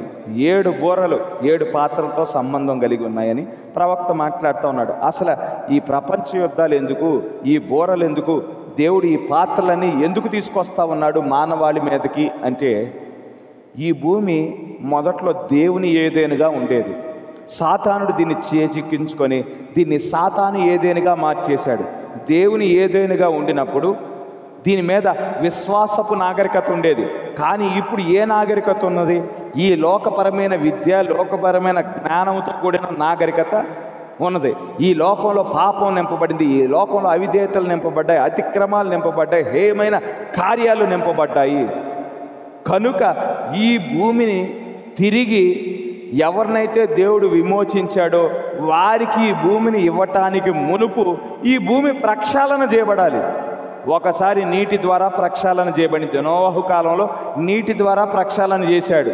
తర్వాత యేసుక్రీస్తు యొక్క రక్తం ద్వారా ప్రక్షాళన చేయబడింది. మరలా ఇప్పుడు మూడోసారి అగ్ని ద్వారా ప్రక్షాళన చేయబడుతుంది. అగ్ని ద్వారా మానవుడు నిర్మించిన సమస్తాన్ని దేవుడు ప్రక్షాళన చేయనై ఉన్నాడు. ఆకాశాన్ని ప్రక్షాళన చేయనై ఉన్నాడు. ఎందుకంటే ఆకాశంలో దురాత్మల సమూహాలు ఉన్నాయి. అక్కడ మరి ఆకాశాన్ని ప్రక్షాళన చేయనై ఉన్నాడు, భూమిని ప్రక్షాళన చేయనై ఉన్నాడు, ఈ భూమిని నూతన పరచనై ఉన్నాడు, ఆకాశాన్ని నూతన పరిచి అప్పుడు విమోచించబడిన ప్రజలకు ఈ భూమిని స్వాస్థ్యంగా ఇస్తాడు. యథావిధిగా ఇవ్వడు. విమోచించబడిన ప్రజలకు ఇవ్వటానికి ఈ భూమిని దేవుడు ఏం చేస్తూ ఉన్నాడు? తెగుళ్లను క్రొమ్మరిస్తూ ఉన్నాడు. తెగుళ్ళ ద్వారా ఈ భూమిని ప్రక్షాళన చేయటం మనం చూడగలుగుతూ ఉంటున్నాము. ఈ సంగతులన్నీ బోధించున్నాడు ఆయన. ఆ బర్త్ పెయిన్స్, ఆ యొక్క ప్రసవ వేదనలనే వర్తమానంలో కొన్ని సంగతులు చెప్పి ఆయన భారవంతమైన హృదయంతో వెళ్ళిపోయాడు. మరలా మరుసటి రోజు ఇంకో వర్తమానాన్ని బోధించాడు. This day is the scripture fulfilled. ఈరోజు ఈ వాక్యం నెరవేరిందనే వర్తమానంలో ఆయన మాట్లాడుతూ ఉన్నాడు. ఇదిగో యెహోవా నియమించిన భయంకరమైన మహాదినం రావటానికి మునుపు ఏలియాను పంపిస్తానన్నాడు దేవుడు. ఆ ఏలియా వర్తమానం తీసుకొచ్చినప్పుడు ఎప్పటికే ఈ వర్తమానాన్ని తిరస్కరించేశారు. ఈ వర్తమానం తిరస్కరించడం అంటే దేవుని యొక్క కృపను తిరస్కరించడమే. కృపను తిరస్కరించిన తర్వాత ఇక మిగిలేది ఏంటి? తీర్పే మిగిలి ఉన్నది. దేవుడు నియమించిన భయంకరమైన మహాకార్యములు ఈ భూమి మీదకి రావటానికి ఎంతో సమయం పట్టదని ప్రవక్తకు తెలుసు. ప్రవక్తకు తెలిసి ఆయన ప్రార్థన చేస్తూ ఉన్నాడు, ప్రభువా ఈ ప్రపంచం అంతా ఒక పిచ్చితనంలో మునిగిపోయి ఉన్నది, దౌర్భాగ్య స్థితిలో ఉండిపోయింది, దిక్కుమాలిన స్థితిలో ఉండిపోయింది, దిగంబర స్థితిలో మునిగిపోయింది. ప్రభువా వీరు నిత్యత్వం గురించిన సంగతులు చూడగలిగే కృపను చూపించు ప్రభువా అని ప్రార్థన చేస్తూ ఉండినాడు.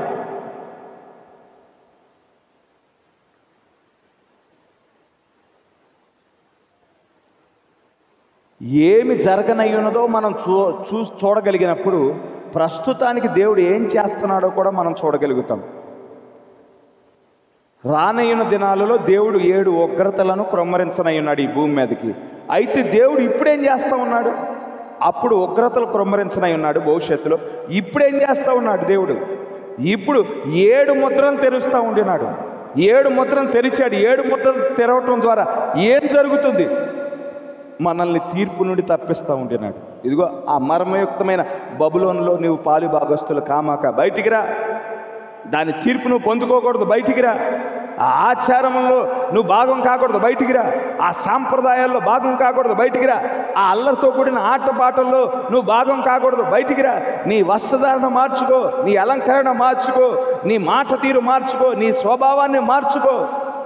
నువ్వు పరలోకపు క్రమానికి రా, నా పోలికకు రా, నా స్వరూపానికి రా. నేను తీసుకొచ్చిన థియోఫనీ కొలతల్లోనికి నువ్వు చెక్కబడు. అప్పుడే థియోఫనీ నువ్వు ధరించుకోగలుగుతావు. ఇక్కడే చెక్కుతున్నాడు ఆయన. పైకి వెళ్ళిన తర్వాత మనం అకస్మాత్తుగా మారిపోలేం. ఎక్కడే చెక్కుతా ఉన్నాడు. ఇదిగో నీ కోసం థియోఫనీ శరీరాన్ని తీసుకొచ్చాను. ఎక్కడే నువ్వు చెక్కబడాలి, ఆ కొలతల్లోకి రావాలి. నీ ఇష్టమైన రూపంలో ఉంటే ఆ థియోఫనీ శరీరం పట్టదు. దేవుని స్వరూపంలోకి రావాలి, దేవుని పోలికలోకి రావాలి. మొదట పాపం చేయటానికి మునుపు ఆదాము ఏ స్వరూపంలో అయితే ఉన్నాడో, ఏ పోలికలో అయితే ఉన్నాడో, ఏ విధంగా అయితే వాక్యపు చట్టంలో నిలబడ్డాడో, ఏ విధంగా విశ్వాసాన్ని కలిగి ఉన్నాడో అదే విశ్వాసానికి నువ్వు రా అని దేవుడు ముద్రలు తెరుచుట ద్వారా మనతో మాట్లాడుతూ ఉండినాడు. అందును బట్టి ఈ సంగతులన్నీ ఈ తెగుళ్ళ గురించి బోధిస్తూ ఉన్నాను. ఈ తెగుళ్ళ గురించి బోధించినప్పుడు గమనించండి, మన యొక్క అజ్ఞానాన్ని విడిచిపెట్టాలని, మన యొక్క నిర్లక్ష్యతను విడిచిపెట్టాలని. ఇదిగో ఎంతో సమీపం లేదు, ఇదిగో ద్వారములు మూయబడే కాలంలో మనం జీవిస్తూ ఉన్నాం. ఇప్పటికే ఇజ్రాయేలీలు వారు సాక్ష్యాలతో నిండిపోతూ ఉన్నాయి యూట్యూబ్లంతా. అప్పుడు దాకా ఆ యెషయా గ్రంథం 64, 65, 66 అధ్యాయాలు వారు చదవకోకుండా ఇప్పుడు దాకా యాజకులంతా ఆపేశారు ప్రజల్ని. ఇదిగో అది మనకు సంబంధించిన వాక్యం కాదు, దాన్ని చదవమాకండి అని అనేవాళ్ళంట. ఎందుకంటే అది చదివితే నిజంగా తెలిసిపోద్దిగా గుర్తించేస్తారు. మేము ఇదిగో ఎంతకాలం ఈ వాక్యాన్ని మేము చదవలేదు, ఎంతకాలం యేసు అనే వ్యక్తి యూదుడని తెలుసు, ఒక అబద్ధ ప్రవక్తను అనుకున్నాం కానీ మేము ఎదురు చూసిన ఆ క్రీస్తే, ఆ క్రీస్తు ఎవరో కాదు కానీ యేసే అని గుర్తించడం ప్రారంభమైపోయింది. మనం అంత సమీపానికి వచ్చేసాము అని మన అజ్ఞానాన్ని విడిచిపెట్టి, మన నిర్లక్ష్యతను విడిచిపెట్టేసేసి మనం మెలకుగా ఉండి దేవుని కోసం మనం సిద్ధపడతాము. బుద్ధిగల కన్యకల వలె మన సిద్ధులలో, మన దివిటీలలో నూనె నింపుకోవటం కోసం. కానీ ఇక్కడ ఈ భూమి మీద 2 తరగతి ప్రజలు మాత్రమే ఉన్నారు. 2 classes of people, 2 తరగతి ప్రజలు. ఒకటి వెలుగు సంబంధులు, ఒకటి చీకటి సంబంధులు. రెండే సింపుల్గా 2 తరగతి ప్రజలు, 2 కోవలకు చెందిన ప్రజలు. ఒకటి వెలుగు సంబంధులు, రెండోది చీకటి సంబంధులు. ఈ వెలుగు సంబంధులేమో విధేయులుగా ఉండివారై ఉన్నారు, చీకటి సంబంధులేమో అవిధేయులైన వారు. దేనికి విధేయత, దేనికి అవిధేయత?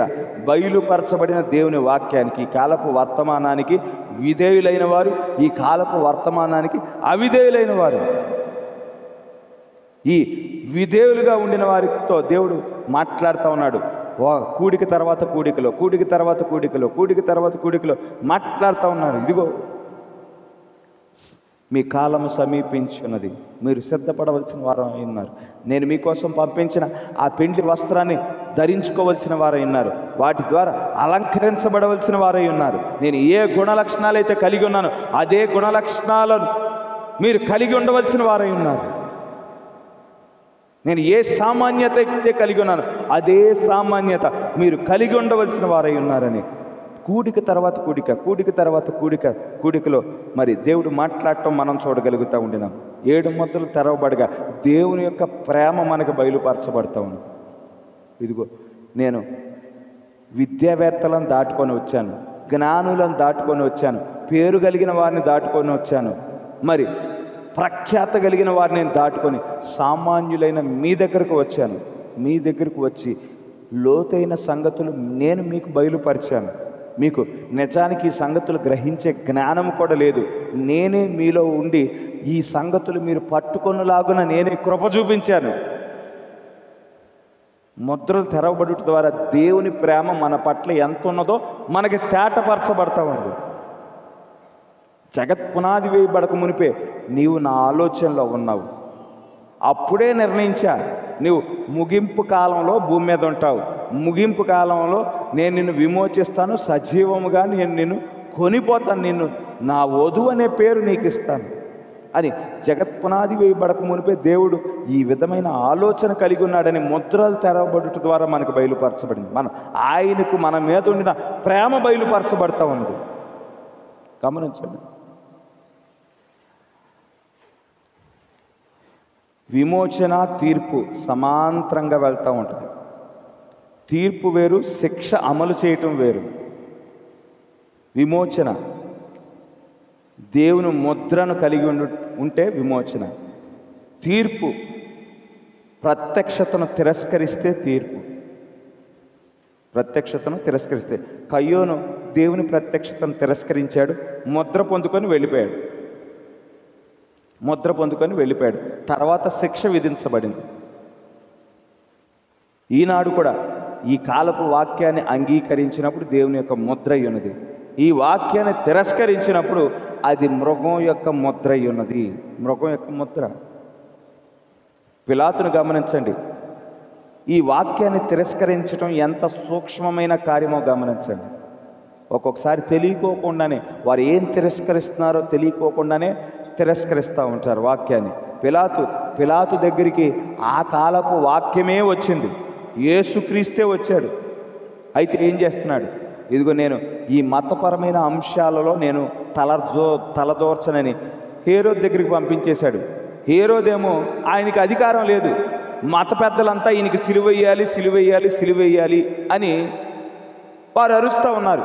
హేరోదికి సిలువ వేసే అధికారం లేదు, పిలాతే వేయాలి. మళ్ళా పిలాతు దగ్గరికే పంపించబడ్డాడు యేసుక్రీస్తు వారు. ఈయనకి కేసు అంతా విచారణ చేశాడు. యేసుక్రీస్తు వారిలో ఎటువంటి పాపం కనిపించలేదు. వీళ్ళేమో సిలువ వేయమని కేకలు వేస్తూ ఉన్నారు. అల్లరి మోకంతా చేరిపోయారు. ఇదిగో ఈయనకి సిలువ వేయకపోతే నాకుండిన పేరు పోద్ది, నాకుండిన ప్రతిష్ట పోద్ది, నాకుండిన మద్దతు పోద్ది. పిలాతు నువ్వే మా రాజువి, ఇదిగో ఈయన రాజు అని చెప్పుకుంటా ఉన్నాడు.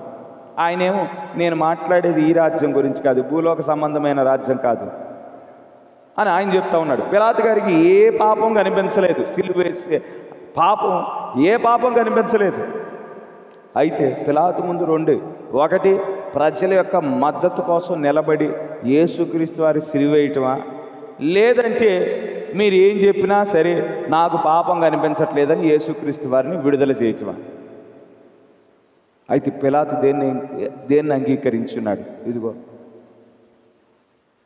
ఈ వాక్యం, ఈ కాలానికి సంబంధించిన వాక్యం నాకు అవసరం లేదు, నాకు నా పేరే ముఖ్యం, నాకు నా ప్రతిష్టే ముఖ్యం, నాకు నా మద్దతు, ప్రజల యొక్క మద్దతే నాకు అవసరం అని ఆయనలో ఏ పాపం కనిపించకపోయినా కానీ వారు కోరుకున్న తీర్పు యేసుక్రీస్తు వారికి విధించడం మనం చూడగలుగుతూ ఉండినాం. ఆ పండగ దినాన్న ఒక ఖైదీని విడుదల చేసే వారికి ఆచారం ఉంది. ఇదిగో ఈ బరబ్బాను విడుదల చేయండి, యేసుక్రీస్తుకి సిలువేయండి అన్నప్పుడు అది కూడా అంగీకరించినాడు.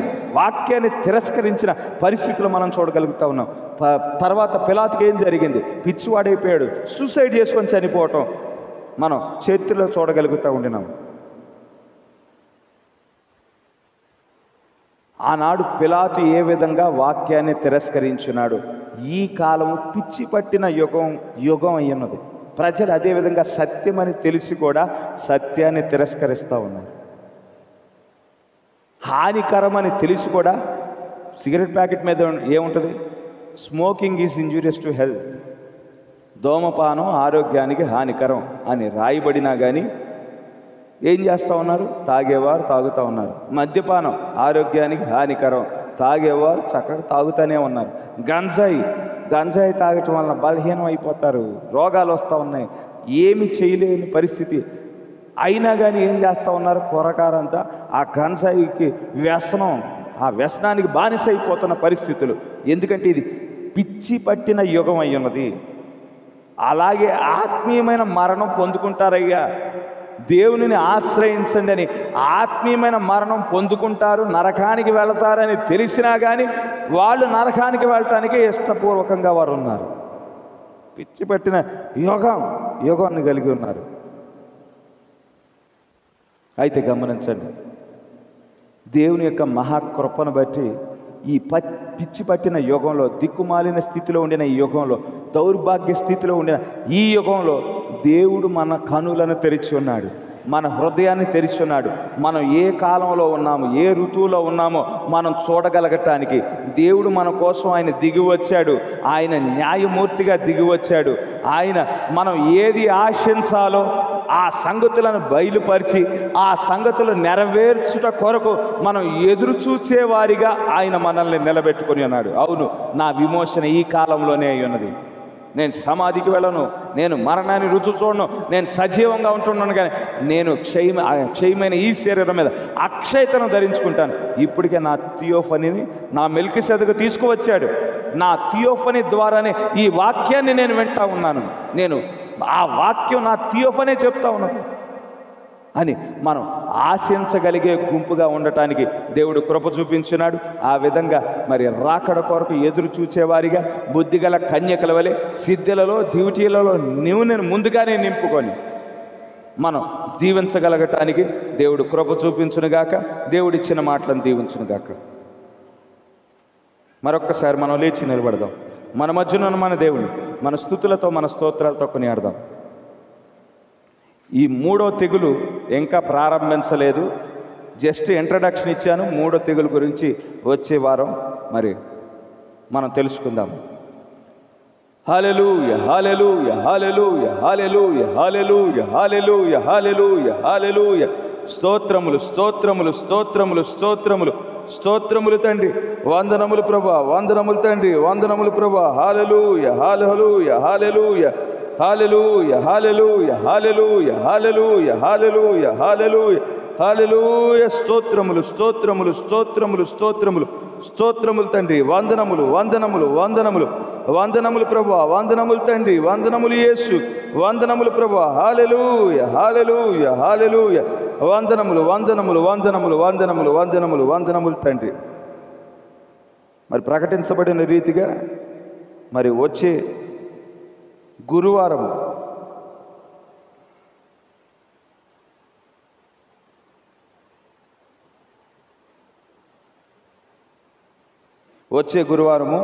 సహోదరుడు యేసుబాబు గారి గృహంలో, కిలేశ్వరం యేసుబాబు గారి గృహంలో మరి ఉపవాస ప్రార్థన జరుగును. రాగలేని వారంతా రావచ్చు. పరిశుద్ధుడా, జీవం కలిగిన దేవా, జీవాధిపతి, స్తోత్రములు తండ్రి, వందనములు యేసయ్య. ప్రభువా, రాజా, మా గొప్ప దేవుడా, ఈ రీతిగా మరొక్కసారి మీ సన్నిధానంలో మమ్మల్ని సమావేశపట్టారు తండ్రి. మమ్మల్ని సమావేశపరచడమే కాకుండా ప్రభువా, నీవే మా మధ్యకు దిగి వచ్చావు, ఎప్పటి వరకు మాతో మాట్లాడావు తండ్రి. అందుని బట్టి వందనములు ప్రభా. అవును ప్రభా, మేము ముగింపు కాలంలో మేము జీవిస్తున్నాం తండ్రి. ఇది తీర్పు తీర్చబడే కాలమై ఉన్నది మా గొప్ప దేవుడా. ప్రభువా యేసే, అన్యులకి ఇవ్వబడిన కాలము ముగించబడుచున్నది తండ్రి. ప్రభువా, 7 సంఘ కాలాలుగా గడిచిన 2000 సంవత్సరాలుగా ప్రభా మా మధ్యన తండ్రి నీకు సువార్త ప్రకటించావు తండ్రి. ఇప్పుడు ఆ సువార్త ప్రకటించబడటం ముగించబడనయ్యున్నది ప్రభా యేసే. ఆ కాలం ప్రభా సమీపించడానికి మునిపే, ప్రభా యేసే ముగింపు రావటానికి మునిపే మాలో అనేక మంది, మా కుటుంబాలలో అనేక మంది ఇంకా రక్షణ పొందుకున్న వారు ఉన్నారు తండ్రి. ప్రభా ఇంకా ప్రభా నిర్లక్ష్య వైఖరితో ఉన్నవారు ఉన్నారు ప్రభా. వారిని ఒకసారి జ్ఞాపకం చేసుకోమని కోరుచున్నాం తండ్రి. ప్రభా, మీ బిడ్డను దర్శించమని కోరుచున్నాం తండ్రి. వారితో మాట్లాడమని కోరుచున్నాం మా గొప్ప దేవుడా. ప్రభువా యేసయ్య, మా గొప్ప దేవుడా, ద్వారాలు మూయబడటానికి మునిపే తండ్రి ప్రభా మీ బిడ్డలు లోపలికి ప్రవేశించగలుగుటకు తండ్రి సహాయము దయచేయండి ప్రభా. మా గొప్ప దేవుడా, మీ వాక్యాన్ని ప్రభా యేసయ్య ప్రతి కూడికలో ప్రభా మేము వింటూ ఉంటుండగా ప్రభా యేసయ్య స్తోత్రము తండ్రి, కేవలం వినేవారిగా ప్రభా మేము ఉండకుండా ప్రభా ఆ వాక్యాన్ని ప్రభా మా జీవితాలలో మేము అన్వయించుకొనగలుగుటకు తండ్రి, ఆ వాక్యముగా మేము మార్చబడగలుగుటకు తండ్రి ప్రభా కృప చూపించండి మా గొప్ప దేవుడా. రాజా స్తోత్రములు తండ్రి. ఈ ముగింపు కాలంలో నీవే ప్రభా యేసయ్య మా మధ్యన ప్రభా యేసయ్య నిన్ను నువ్వు కరుపరుచుకొని ఉన్నావు తండ్రి. ఈ కాలంలో ఏది నెరవేరనై ఉన్నదో ప్రభా నీవే ప్రభా మాకు బయలుపరిచావు తండ్రి.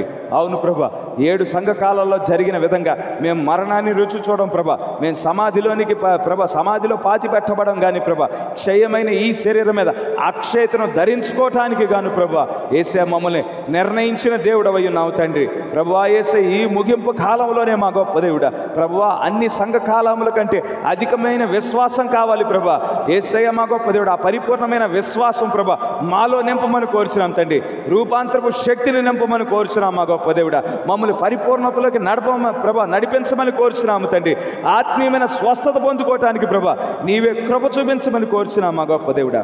ప్రభువా స్తోత్రములు తండ్రి, వందనములు మా గొప్ప దేవుడా. అబ్రహాంకి నీవు ప్రత్యక్షమైనప్పుడు తండ్రి, ఇక అబ్రహాం ఏ విధంగా దేహం యొక్క మార్పు కోసం ఎదురు చూశాడో ప్రభా తన భార్య యొక్క దేహం యొక్క మార్పు కోసం ప్రభా ఏ విధంగా ఎదురు చూశాడో ప్రభా, సంతానం కోసం ఎదురు చూశాడో ప్రభా, గర్భం దాల్చిన కొరకు ప్రభా యేసయ్య ఎదురు చూశాడో, అదే విధంగా మా కాలానికి సంబంధించిన వాగ్దానాల కోసం ప్రతి దానికోసం ప్రభా మేము ఎదురు చూడగలగటానికి ప్రభా నీవే కృప చూపించమని కోరుచున్నాం మా గొప్ప దేవుడా. రాజా స్తోత్రములు, రాజా వందనములు తండ్రి. నీవే కృప చూపించండి ప్రభా, దయ చూపించండి మా గొప్ప దేవుడా. ప్రభా మాలో ఇంకనో ప్రభా మీకు ఆయాసకరమైన పనులు ఏవైతే ఉన్నాయో ప్రభా వాటిని తొలగించండి మా గొప్ప దేవుడా.